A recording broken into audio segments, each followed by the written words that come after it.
Iba't ibang mga pangyayari sa ating bansa tulad ng korupsyon.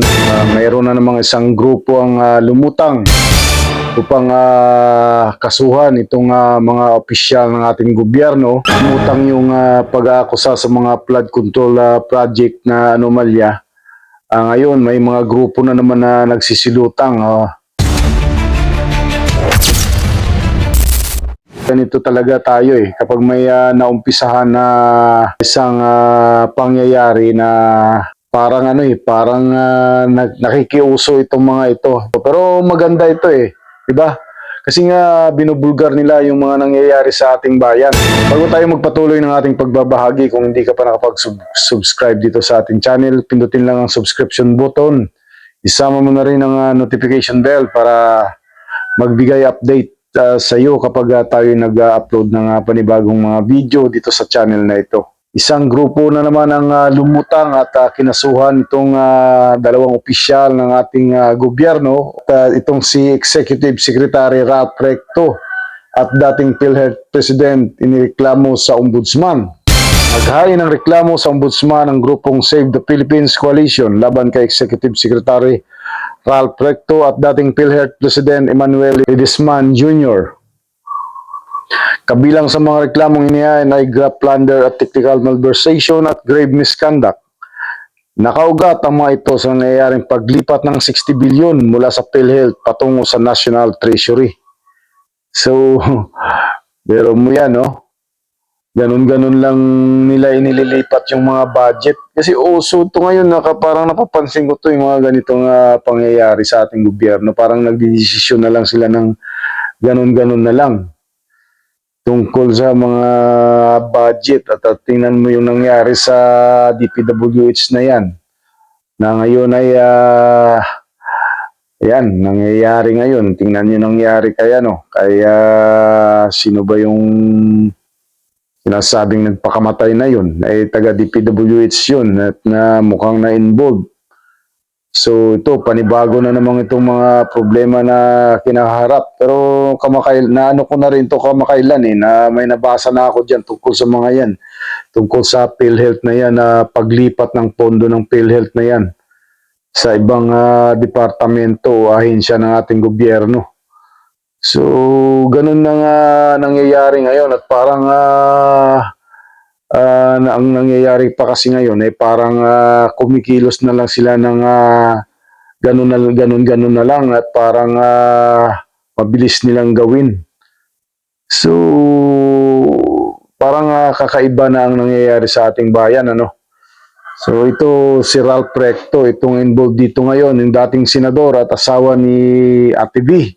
Katulad nung kailan din yun, may isang grupo din na di ba, nag-file din ng case sa Ombudsman.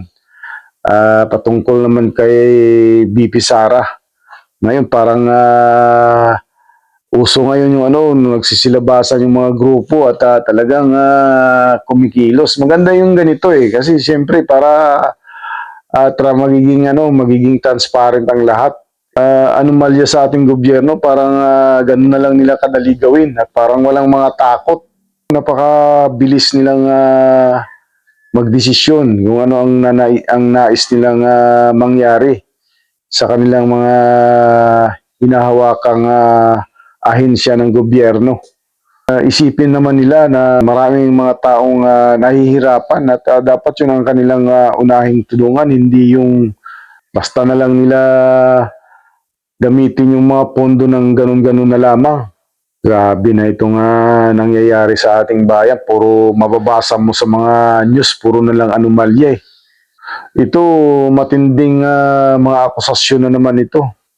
Pero ito, ang alam ko, talagang matagal ko na itong nababasa, itong paglipat ng pondo na ito So, tuloy natin nga ang babasa dito. Nangyari noong si Recto pa ang namumuno sa Department of Finance. Diba? Ayan yung mga grupo na nagsampa ng kaso sa Ombudsman. Sila yung ano pong grupo na to? Save the Philippines Coalition. Puro na lang corruption ang nangyayari. Basahin natin yung mga comment ng tao sa ibaba. Ayan o. Yung mga, ano na namang kabalbalan yan? Hindi ba sila updated sa balita at sa desisyon ng korte? Wala silang nilabag na batas at they act on good faith, sabi ng Supreme Court. Ito ang dapat oras na para managot si Recto. Madismiss lang yung kaso na yan habang andyan si Remulla. Mukhang mas political move kaysa genuine concern. Hayaan sana ang due process instead of trial by publicity. Binawasan na ng ilang senador ang budget ng PhilHealth. Kinuha pa yung 60 billion. Dapat lang na ireklamo sa ombudsman. Iba-iba yung reaction dito ng mga tao sa ginawa na ito ng grupo na ito na kanilang pinailan ng kaso sa ombudsman.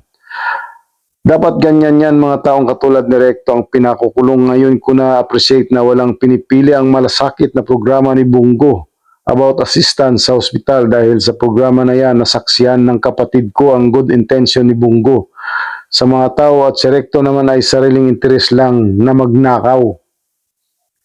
Mamamayan, naghihintay ng legal action at pananagutan. Kapag ordinary employee, kaso agad. Let no one be spared. Very specific ang funds ng PhilHealth. Bakit parang nabili na ang bansa kung mag-decide? Ito yung sinasabi ko kanina eh. You know? Ganun-ganun na lang sila kumilos at gumawa ng kanilang gusto. Pero mo, nililipat nila yung budget ng ganun-ganun na lamang. So, ano na ang nangyayari sa bayan natin? Mukhang ang mga taong nasa pamunuan ay parang kung umasta eh, parang kanila na yung ahensya ng gobyerno. Grabe na talaga ito. So, yun lamang po at kung nais mong maghayag ng iyong opinion, bukas po ang ating channel at pwede po kayong mag-comment dyan sa comment section ng video na ito. Salamat pong muli sa inyong panonood. Mabuhay po kayo and God bless po sa ating lahat.